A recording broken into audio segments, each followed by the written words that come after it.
ಏನಮ್ಮ ಮನೆ ಖಾಲಿ ಮಾಡ್ಬೇಕಾ? ಮನೆ ಖಾಲಿ ಮಾಡ್ಬೇಕಾಗಿರೋದು ನಾವಲ್ವೇ, ಇಲ್ಲಿ ನಿಂತಿರೋ ನೀನು.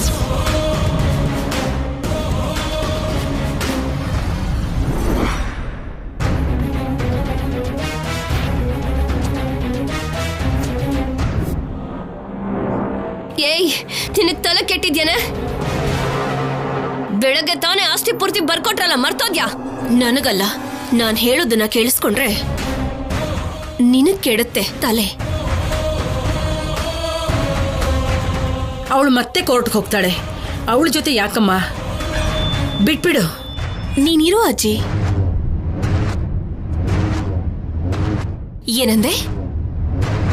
ಆಸ್ತಿ ಎಲ್ಲ ಬರ್ಕೊಟ್ಟಿದೀವ. ಬೆಳಿಗ್ಗೆ ನಾವು ಬರ್ಕೊಟ್ರೆ ಸಂಜೆ ಅಷ್ಟೊತ್ತಿಗೆ ನೀನ್ ಬರ್ಕೊಟ್ಟಿದ್ಯಲ್ಲೇ.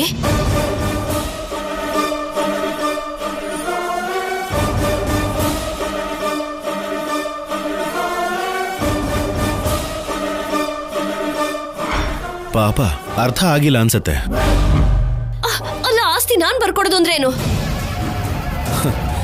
ಹೀರೋಯಿನ್ ಅಂತ ನೀನು ಅಗ್ರಿಮೆಂಟ್ ಪೇಪರ್ಸ್ ಮೇಲೆ ಸೈನ್ ಮಾಡಿದ್ಯಲ್ಲ,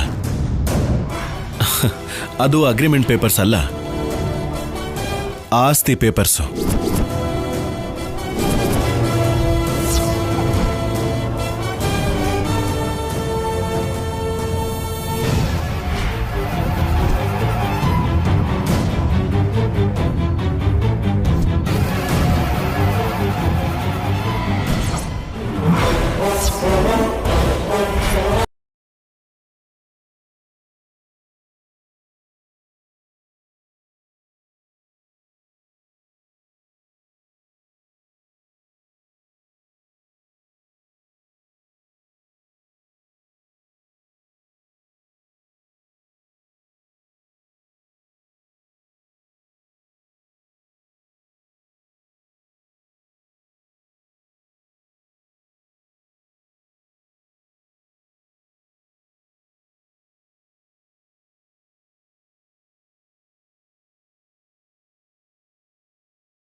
ಅದನ್ನ ನಮ್ಮ ಹತ್ರ ಹೇಳಿಲ್ಲ ಯಾಕೆ?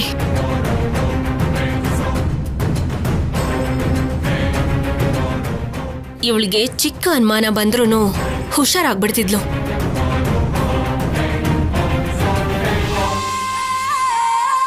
ಅದಕ್ಕೆ ನಿಮ್ಮೆಲ್ಲರಿಗೂ ಬೇಜಾರಾದ್ರೂ ಮೊಂಡಿ ತರ ಆಸ್ತಿ ಬರ್ಸ್ಕೊಂಡಿದ್ದು.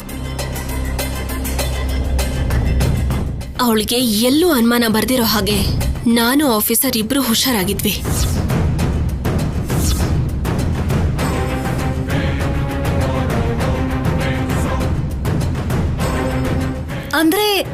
ನಮ್ಮ ಆಸ್ತಿ ಎಲ್ಲೂ ಹೋಗಿಲ್ಲ ತಾನೆ?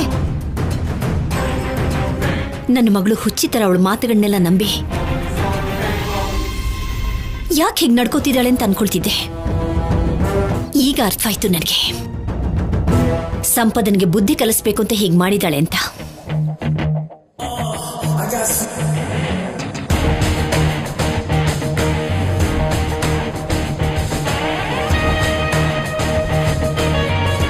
ನೀನೇನೆ ಇನ್ನು ಈ ಹಾಳಾದ ಮುಖ ಇಟ್ಕೊಂಡು ನೋಡ್ತಾ ಇದ್ಯಾ? ಇವಾಗ ಹೇಳಮ್ಮ, ಯಾರನ್ನ ಕತ್ ಹಿಡ್ದು ಆಚೆ ಹಾಕ್ಬೇಕು? ನೀನೇ ಡಿಸೈಡ್ ಮಾಡ್ಬಿಟ್ಟು ಹೇಳು, ನಮ್ಮಲ್ಲಿ ಯಾರು ಕತ್ ಹಿಡ್ದು ಆಚೆ ನುಗ್ಬೇಕು ನಿನ್ನ ಅಂತ.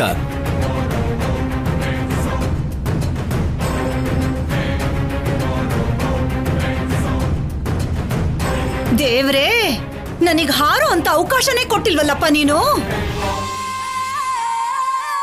ಯಾಕ್ ದಮಯಂತಿ?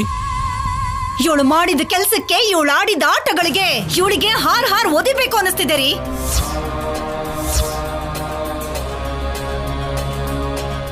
ಹೆಣ್ಣುತನನೇ ಮರ್ತೋದೆ, ತಾಯಿತನನೂ ಮರ್ತೋದೆ.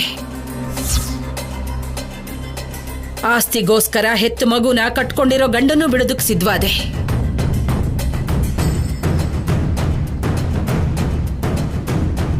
ಚಿಚಿ, ನಿನ್ನಂತವಳ ಮುಖ ನೋಡೋದು ಕೂಡ ಪಾಪ ಕಡೆ.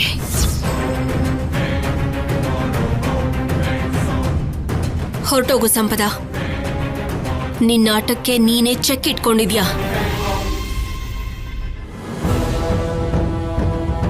ಇನ್ನು ನಿನಗೂ ಆಫೀಸರ್ಗೂ ಕಂದನ್ಗೂ ಯಾವ ಸಂಬಂಧನೂ ಇಲ್ಲ. ನೀನು ನಮ್ ಕಣ್ಣಿಗೆ ಕಾಣಿಸ್ತಾ ಇರೋಷ್ಟು ದೂರ ಹೊರಟೋಗು.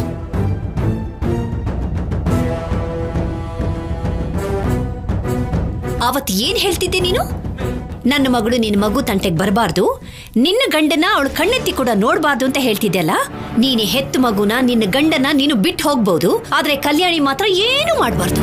ಕೋರ್ಟ್ ಸಪೋರ್ಟ್ ಸಿಕ್ತು ಅಂತ ಎಷ್ಟು ಆಟ ಆಡ್ದೆ ನೀನು.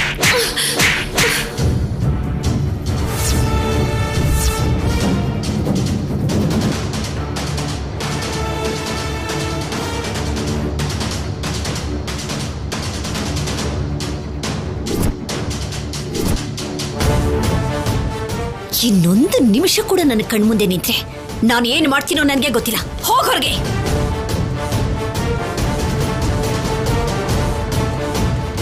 ಒಳ್ಳೆ ಹೆಂಡತಿ ಆಗೋಕ್ಕಾಗ್ಲಿಲ್ಲ, ಒಳ್ಳೆ ತಾಯಿ ಆಗೋಕ್ಕೂ ಆಗ್ಲಿಲ್ಲ.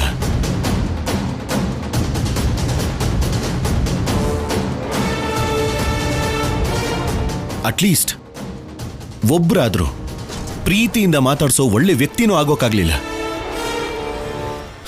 ಛೇ, ನಿನ್ನ ಹತ್ರ ಮಾತಾಡ್ಬೇಕು ಅಂದ್ರೂ ಅಸಹ್ಯ ಅನಿಸ್ತಾ ಇದೆ. ಹೊರಟೋಗೋ ಸಂಪದ.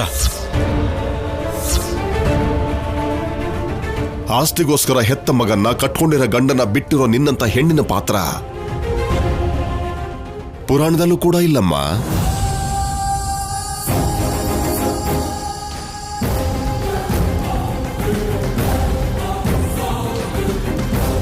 ಎಷ್ಟೋ ಪಾತ್ರಗಳನ್ನು ಬರೆದಿರೋ ಆ ಮಹಾನುಭಾವರು ನಿನ್ನಂತ ಒಂದು ಪಾತ್ರ ಇರುತ್ತೆ ಅಂತ ಯೋಚನೆ ಕೂಡ ಮಾಡಿರಲ್ಲ.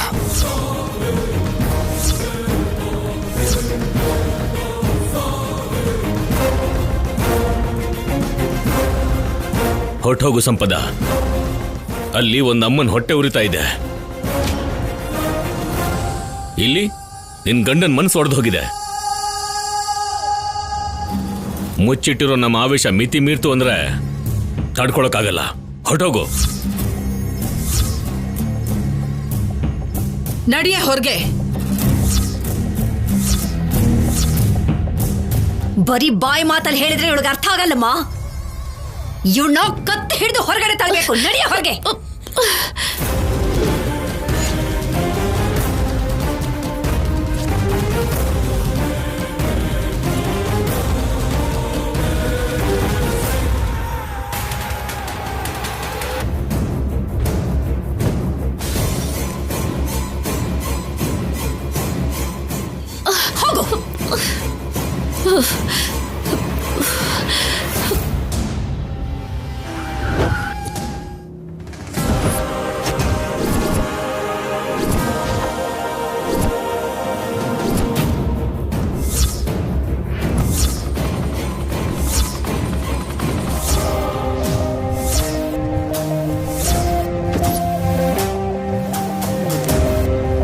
ಬಾಯ್ ಬಿಟ್ಟು ಜೋರಾಗಿ ಮಾತಾಡ್ದಿರೋ ನಮ್ಮ ಅನುಪಮ ಕೂಡ ನಿನ್ನ ಜೊತೆ ಹೀಗೆ ವರ್ತಿಸೋ ಹಾಗೆ ಮಾಡ್ಕೊಂಡಿದ್ಯಾ ಅಂದ್ರೆ ಛೀ, ಇನ್ಯಾಕ್ ನೀನು ಬದುಕು.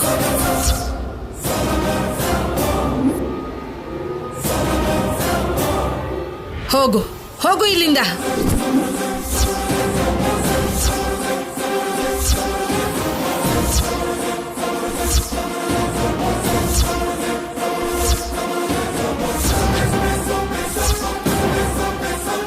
ಹೋಗೆ ಇಲ್ಲಿಂದ, ಹೋಗೋ ಹೋಗೆ.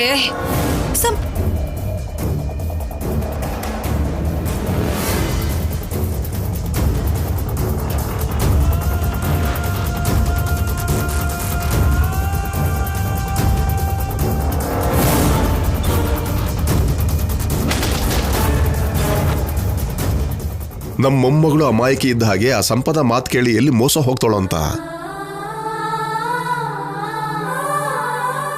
ನಾವೇ ನಿನ್ನ ಬಗ್ಗೆ ಭಯ ಪಟ್ಕೊಂಡಿದ್ವು ಅಮ್ಮ.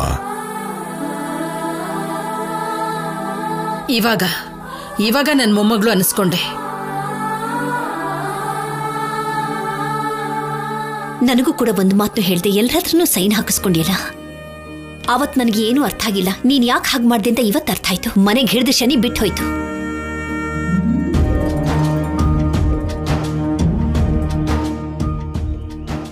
ಆಸ್ತಿಗೋಸ್ಕರ ಮೊಂಡಿ ತರ ಹಠ ಮಾಡಿ ಎಲ್ಲರಿಗೂ ಬೇಜಾರು ಮಾಡ್ಬಿಟ್ಟೆ.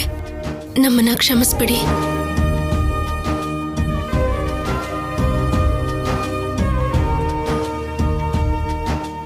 ಪರವಾಗಿಲ್ಲ ಬಿಡಮ್ಮ. ದಿನ ನೋವು ಪಡೋದಕ್ಕಿಂತ ಒಂದೆರಡು ದಿನ ನೋವು ಪಟ್ರೆ ಈ ಕ್ಷಣದಿಂದ ಮುಂದಿನ ದಿನಗಳೆಲ್ಲ ಸಂತೋಷನೇ. ಹಾಗೆ ಹೇಳ್ಕೊಂಡು ನೀವೆಲ್ರೂ ಅವಳನ್ನ ಕ್ಷಮಿಸಿದ್ರು ನಾನು ಕ್ಷಮಿಸಲ್ಲ.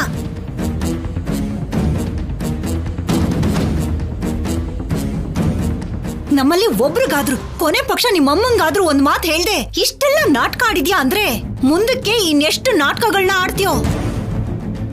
ನಾನು ಮಾತ್ರ ನಿನ್ನ ನಂಬಲ್ವೇ.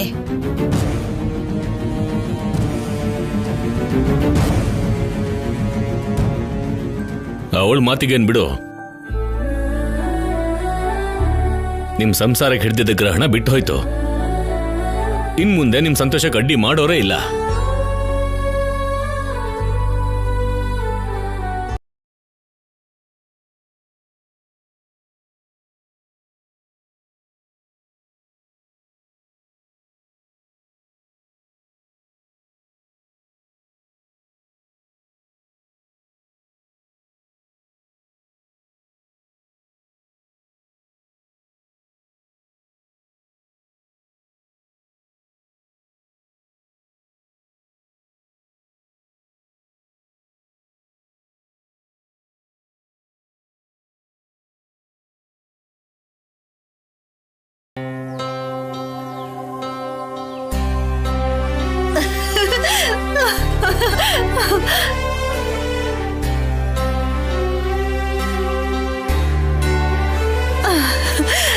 ಇವಾಗಾದ್ರೂ ಅರ್ಥ ಆಯ್ತಾ ನಿನ್ ಸೊಸೆ ಬೆಲೆ? ನೀನು ಅನಾವಶ್ಯಕವಾಗಿ ಅವಳಿಗೆ ಬೈತೀಯ ಹೊರತು ಅವಳ ಕನ್ಸಲ್ ಕೂಡ ನಮ್ ಕುಟುಂಬಕ್ಕೆ ಹಾನಿ ಮಾಡ್ಬೇಕು ಅನ್ಕೊಳಲ್ಲ. ನಮಗ್ ಕೆಟ್ಟದಾಗ್ತಾ ಇದ್ರೆ ನೋಡ್ತಾನು ಸುಮ್ನಿರಲ್ಲ. ಅವಳು ಕೇವಲ ನಿನ್ ಸೊಸೆ ಮಾತ್ರ ಅಲ್ಲ ದಮಯಂತಿ, ಈ ಮನೆ ಗೌರವ ಪ್ರತಿಷ್ಠೆಗೋಸ್ಕರ ಪ್ರಾಣ ಕೊಡುವಂತ ಶಿವ ಪಾರ್ವತಿಯವರ ಮೊಮ್ಮಗಳು ಕೂಡ. ಅದನ್ನ ನೆನ್ಪಿಟ್ಕೋ. ಸಾಕ್ ನಿಲ್ಲಿಸ್ತೀರಾ? ಬೆಳಿಗ್ಗೆ ಎದ್ದಾಗಿಂದ ನಿಮ್ ಸೊಸೆನ ಹೊಗಳೋದೇ ನಿಮ್ಮ ಕೆಲ್ಸ. ಏನೇ ಮಾಡಿದ್ರು ಸರಿ, ಅವಳನ್ ಬಿಟ್ಟು ಇನ್ಯಾರು ಮಾಡೋದೇ ಇಲ್ಲ ಅನ್ನೋ ತರ ಮಾತಾಡ್ತಿರಲ್ಲ. ಒಳ್ಳೆ ಕೆಲಸ ಮಾಡಿದಾಗ ಅದನ್ನ ಒಳ್ಳೇದು ಅಂತ ಹೇಳೋದ್ರಲ್ಲಿ ತಪ್ಪೇನಿದೆ? ಅವಳು ಒಳ್ಳೆ ಕೆಲಸ ಮಾಡಿದ್ರು ಕೂಡ ಅದ್ರ ಹಿಂದೆ ನಾವೆಲ್ಲ ಎಷ್ಟು ಸಂಕಟ ಪಟ್ವಿ ಅನ್ನೋದನ್ನ ನೆನ್ಪಲ್ಲಿ ಇಟ್ಕೊಳ್ಳಿ.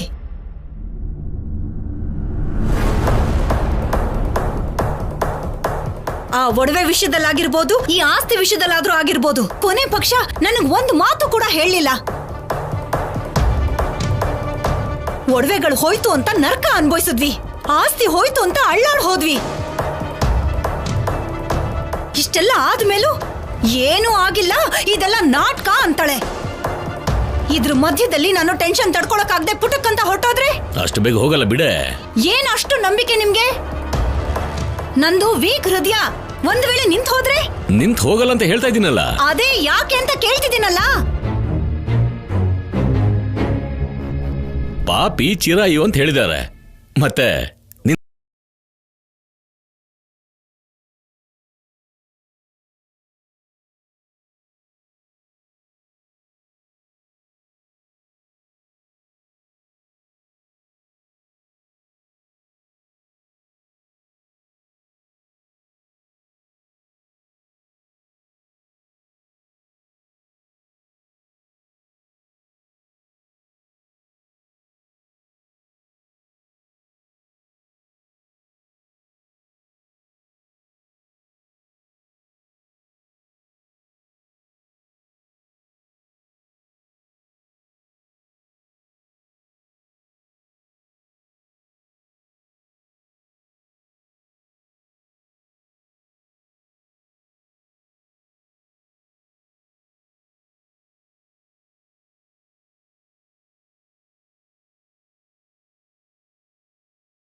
ಅಣ್ಣ ಹೇಳಿದ ಮಾತಲ್ಲಿ ಒಂದ್ ರೀತಿಲಿ ಸತ್ಯ ಕೂಡ ಇದೆ ಅಲ್ವಾ?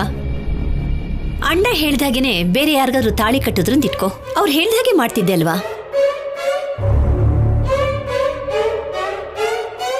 ನೀನ್ ಎಲ್ಲ ನೋಡ್ಕೊಂಡು ಸುಮ್ಮನೆ ಇರ್ತಿದ್ಯಾ?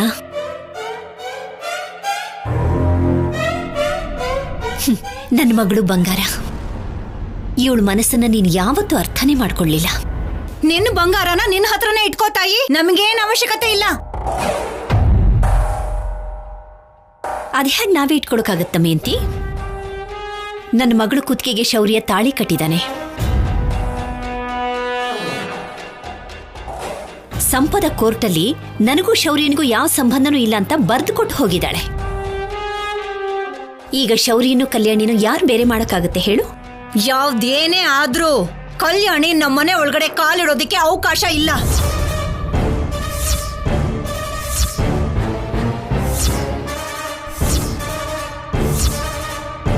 ಅವಳಿಂದಾಗಿ ನಾನು ಎಷ್ಟು ನರ್ಕ ಅನುಭವಿಸಿದೀನಿ ಅನ್ನೋದು ನಿಮ್ಗ್ಯಾರಿಗೂ ಗೊತ್ತಿಲ್ಲ.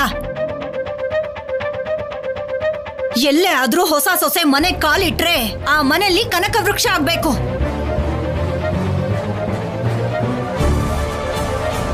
ಆದ್ರೆ ಇವಳು ನನ್ ಮನೆ ಕಾಲಿಟ್ಟಾಗಿಂದ ಬರೀ ಕಷ್ಟಗಳೇ.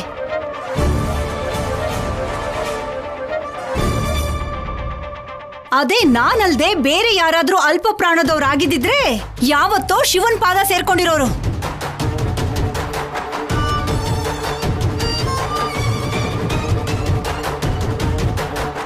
ಅಬ್ಬಾ, ಯಾಕೆ ಪ್ರತಿಯೊಂದಕ್ಕೂ ಕೊಂಕು ಮಾತಾಡ್ತೀಯ? ಇವಾಗ ಕಲ್ಯಾಣಿಯಿಂದ ನಿನ್ಗಾಗಿರೋ ನಷ್ಟ ಏನು?